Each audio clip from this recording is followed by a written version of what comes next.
I am here with Jonathan Griffiths of Griffiths Law, and Jonathan has just introduced my company to a new tax law, the Bare Trustee Law, which Jonathan is going to share with you because if you are not aware of this, it could cause some serious tax complications in your lives. So Jonathan, take it away.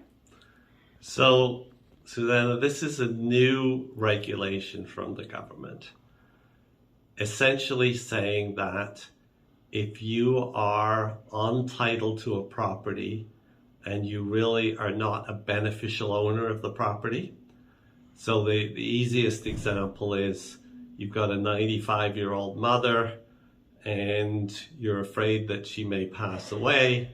So for estate planning purposes, you put your name on with mom as a joint tenant. So this is quite common.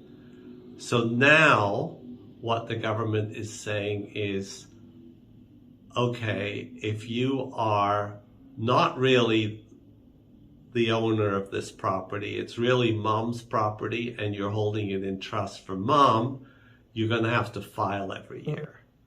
So there's going to be a new form to file, and the form will essentially say who you are, who the what the address of the property is, and also who is the real owner of the property. So it's a disclosure form.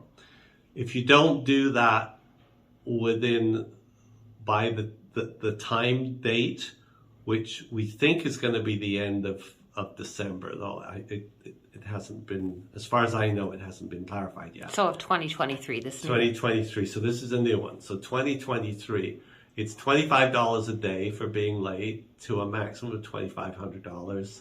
And then if you knew you should have, if you kind of fraudulently just decide not to file it, the government can then get you a penalty to start of 5% of the value of your share in that property.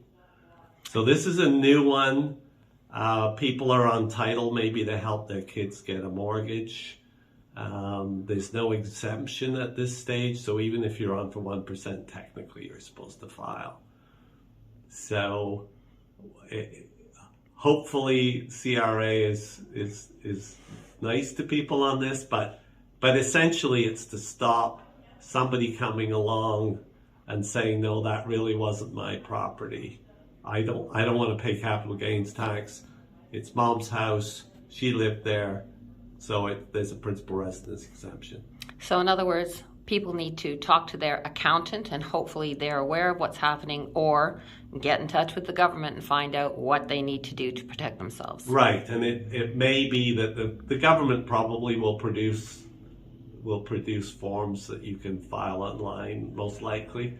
But it's a new thing that people just won't know about.